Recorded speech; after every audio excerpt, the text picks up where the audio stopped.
Welcome back to Power of the Mind, the podcast where we give you simple tools to improve your relationship with yourself and with others. In today's episode, we talk about Stockholm Syndrome. Super, super interesting. Some of the implications it has for domestic violence. It's not a perfect parallel, but they do translate relatively well. We talk about the attachment system and how it plays into things. And then we tell you how to hide a body. So you got to watch this one. Hey everybody, welcome back to Cast 11, Talking Glass Media, Power of the Mind, presented by Granite Mountain Behavioral Healthcare. I'm here as always with Greg Struve. Hi. How's it going? Oh, good. And we brought in our friend Marilee Mills. We brought Marilee in today because we talked about, how many murder shows and podcasts do you listen to? On the daily, at least 3 different podcasts, and documentaries probably 5 or 6 a week. And wow, that's a pretty impressive. It's a large intake. Yeah. You ever think about being like a profiler for the FBI? Yes, I have have read that thought guy's about book, that. The Profiler Yes, Guy? yeah, and the Really development of the BSU to the Yeah. BAU and the FBI. I've thought about being like, do you know what? Maybe I should go and do a little school similar to what you did. Sure. But then go a totally Master's different in forensic path. psychology. Yeah. Yeah, I thought about it, but I actually had a therapist who worked for me who got a master's in forensic psychology and decided she didn't like looking at dead bodies anymore. that is Wanted to very work with- fair. Yeah, I wanted to work with people on the other side. Yeah, for a before while. they get to that Yeah. point. Yeah, that's fair. Yeah. so what light, fun topic did you want us to talk about today? I wanted to talk about Stockholm Syndrome. Oh, always a favorite. Always a favorite, right? It's kind of weird because you're like, why would the original case is a little bit crazy with the bank robbery, and that the victims or the hostages in that case testified on the side of the perpetrator. Yeah. It got to that extent. Like it was Wow. in 1973 in Stockholm, hence Stockholm Syndrome, and they were like, this guy's great. He didn't mistreat us. He didn't do anything wrong. I don't know why you're arresting him. Like it was a pretty. You're like, well, because he kept you hostage for multiple days in a bank vault. Like, what do you mean? Why are we arresting him? And so I wanted to talk about that because it goes kind of into that evolutionary that we break down psychology to. Yeah, evolutionary psychology is one of my favorite branches of the So field. cool. So looking at the biology of that. And it actually makes a lot of sense. So we talk about the nervous system responses to adversity and challenge.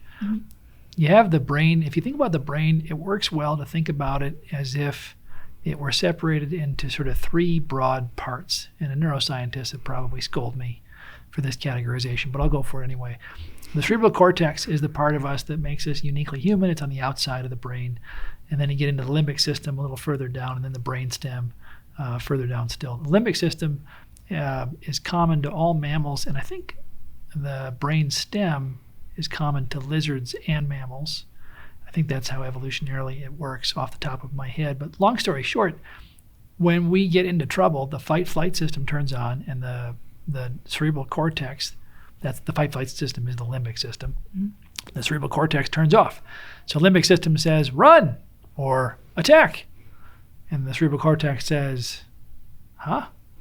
Like a couple minutes later, basically. It's if you think about if you were walking down the hallway and a Bengal tiger came around the corner, you would often discover that you were running away before you really thought through, like, wait, is that a Bengal tiger, or is that like, is that an African? Is that Serengeti tiger? Indian tiger? The stripes What kind of- would Yeah, I don't know suggest. about Is it male or female? Yeah, it's an interesting question. I wonder what kind of tiger. That's what the cerebral cortex is good for. Okay. It's not good for, let's get the hell out of Dodge, right? Let's get moving. And that's the fight-flight system. Well, the fight-flight system is not always going to work. Like there are times you cannot fight and you cannot flee. For example, if you're stuck in a bank vault With someone because with a gun. a dude has a gun, Yeah. you can't fight the guy with the gun, you'll lose. You can't run away, you're in a bank vault. So the next alternative, well, we have a couple choices at this point. The next one is called fawn, and then freeze. I don't know why these all start with F, but it's a thing, I guess. Convenience. Works, yeah. Yeah, probably could have picked a different word than fawn. Somebody picked fawn because it started with F, is my guess.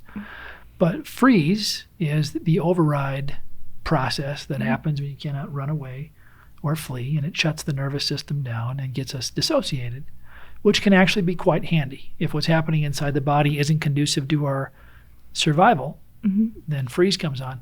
And fawn is sort of a specialty of human beings in terms of our capacity to connect with our captors, right? It's social engagement and social connection is what makes us the apex predator on Earth.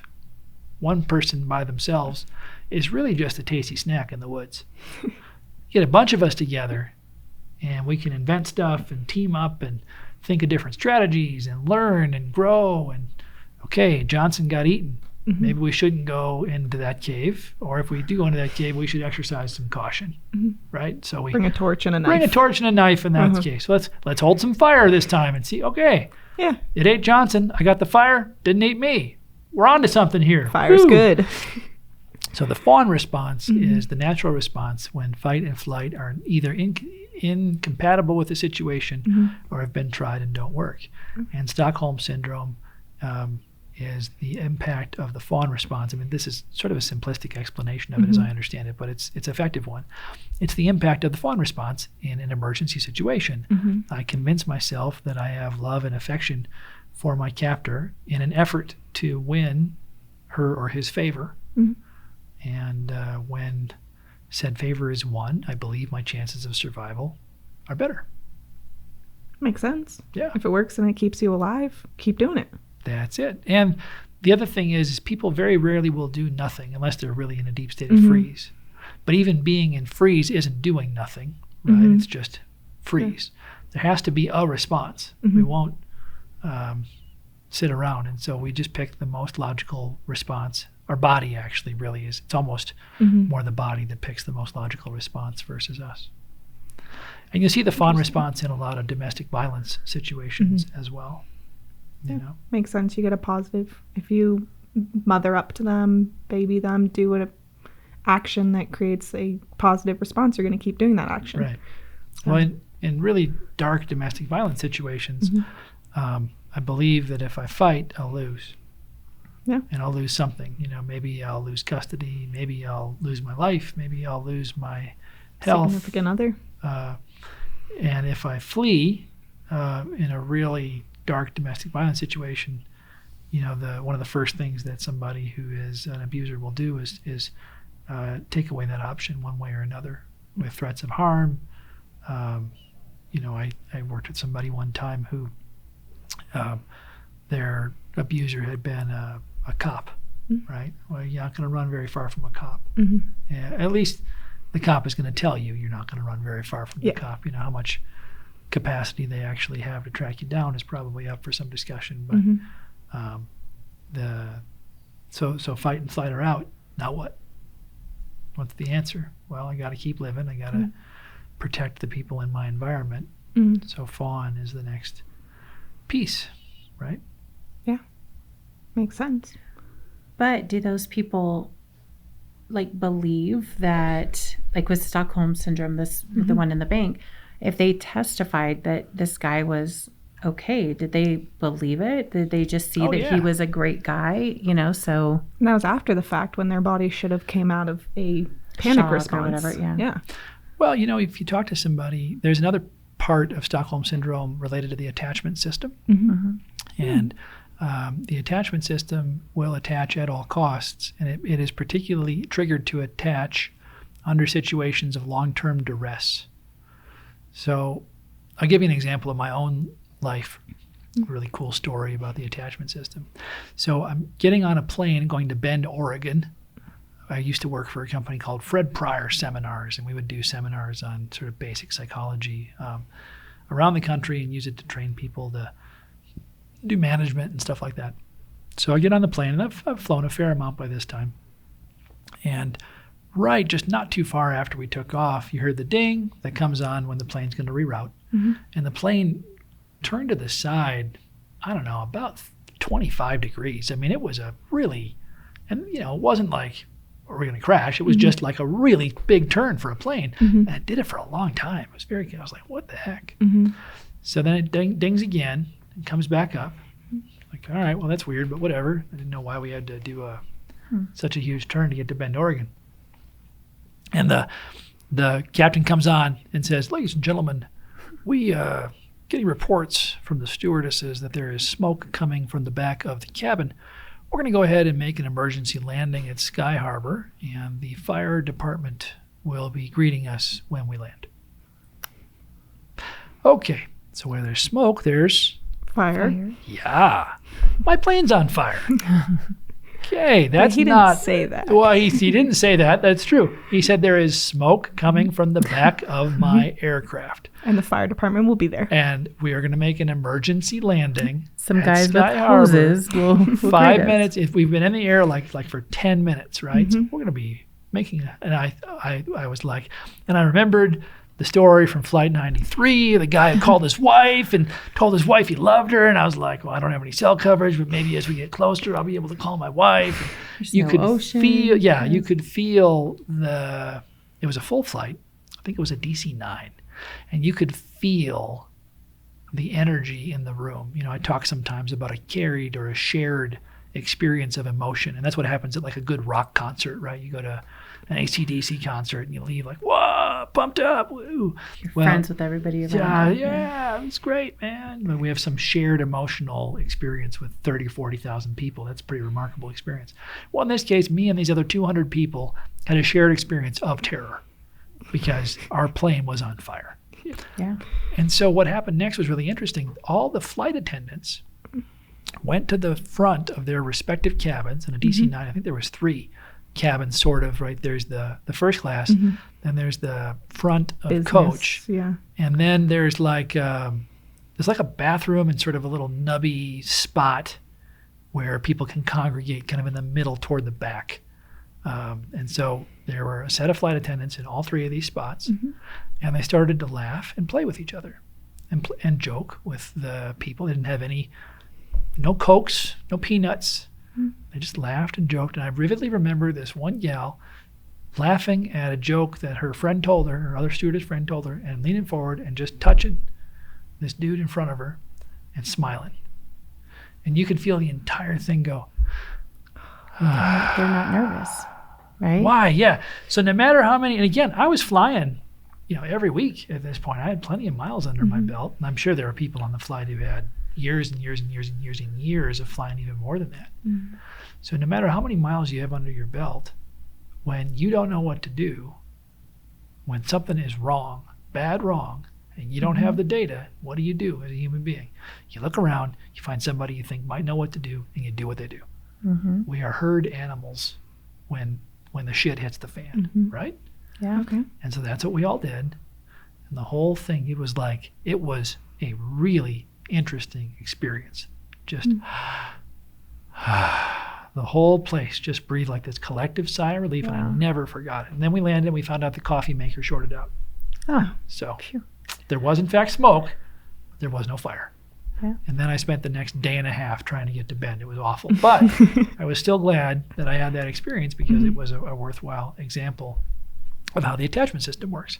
Okay. So with Stockholm Syndrome, and I don't know quite as much about this situation in a domestic violence situation, but with Stockholm Syndrome, part of the challenge is the nervous system, when it's under duress, looks for the strongest, toughest, kind of most competent appearing individual in the environment and then says, take care of me.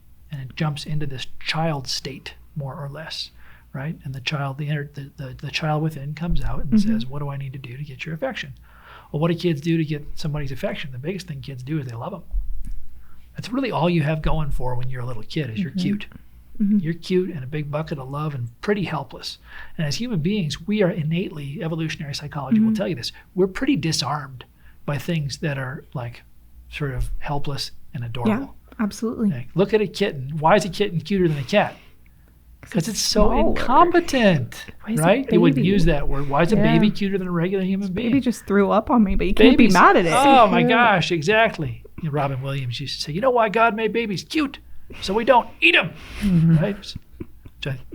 Speaking of the shadow we talked about last week. But, so that's another factor that comes into play when we're talking about Stockholm Syndrome is the attachment system says, attach to the most competent person around. And the most competent and powerful person around happens also to be exuding power upon me. The perpetrator. Right. And it's happening on a neurological level, and it's definitely a lot of times we think our emotions come from our thoughts. Cognitive behavioral psychology, Mm-hmm. basically all of psychology from the 1960s on, believes that your thoughts create your emotions, which create the way you see the world. There is some truth to that. And what we're figuring out now is there's also the opposite direction will show up. A highly anxious person will walk into a room and find something to be anxious about. Okay, somebody whose nervous system, maybe they have a traumatic past. The nervous system says, be alarmed, be careful in large groups of people. They will walk into a room with a large group of people and they will find where danger is, even if it's not there, right? They will over-identify danger. And so that's, again, a similar process to what you're looking at in those situations, circumstances.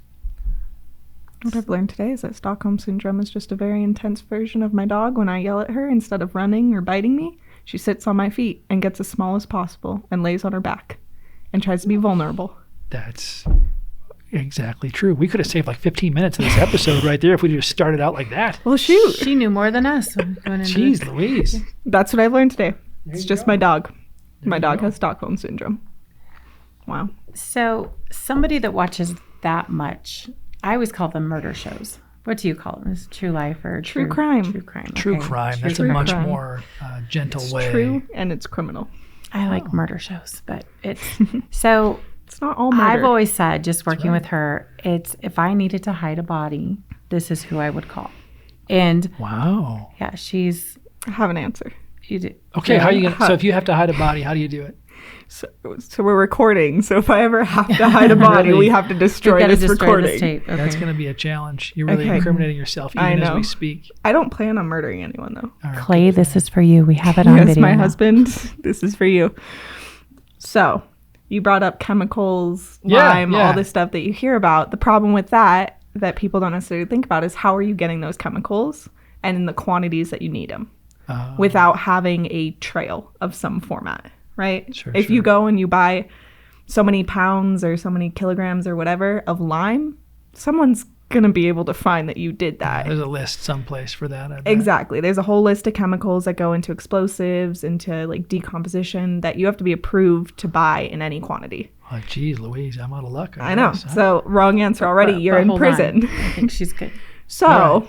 my solution at that point, you also don't want to leave the amount of evidence that would come off a body from dismembering them, breaking them apart, things like that, right? That creates a much bigger mess than a whole body. Sure. So I haven't quite worked out how to get them out of the space that you killed them. And hopefully Right. you didn't kill them in an overly aggressive, evidentiary, sprawling way. But when you do have a body and it's safely somewhere, I think the best solution would be to find an abandoned mine shaft, Oh. drop them down it, then drop down a couple logs or big pieces of wood. So if that ever floods, whatever's there will not float to the surface. And then you also want to drop a different animal on top of them, something bigger, something like a horse, a donkey, a cow. So if bones are ever found, most likely they'll be identified as a different animal's bones.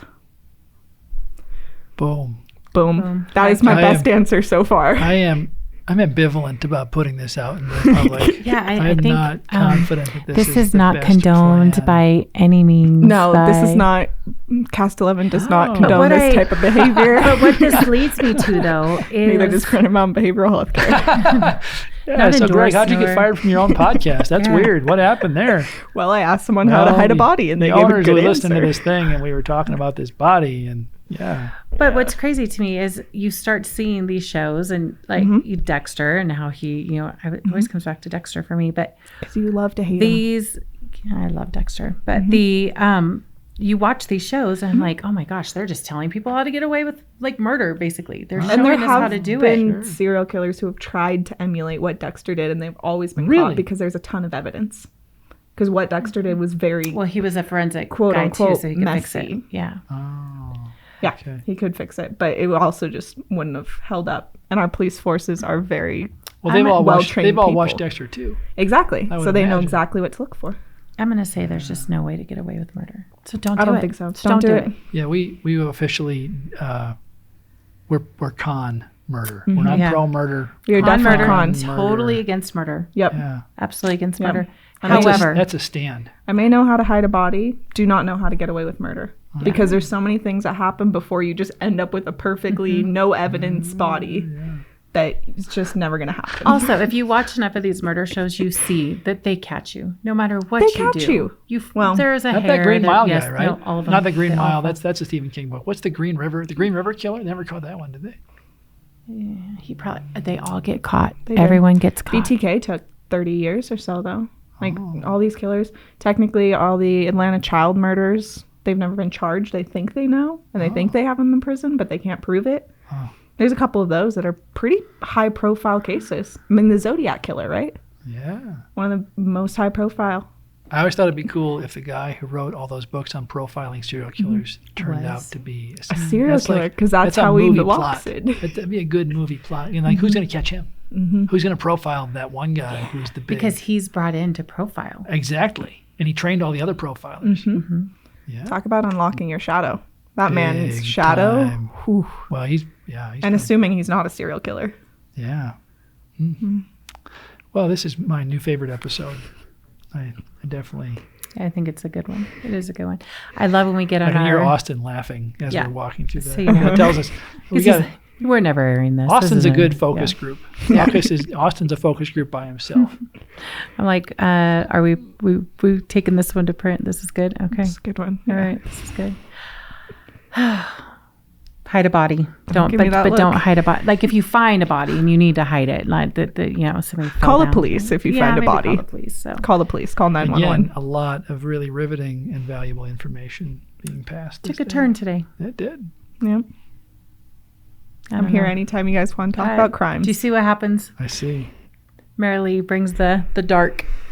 So, well, with that said, if you need help finding a body, call her.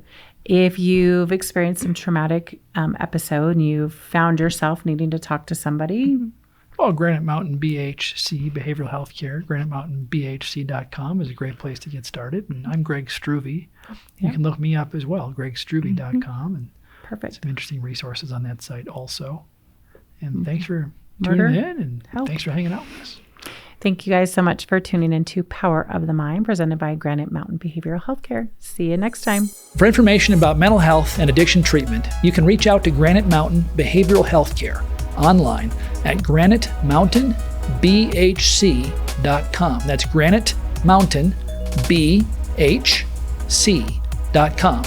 Or give us a call at 877-338-6287. That's 877-338-6287.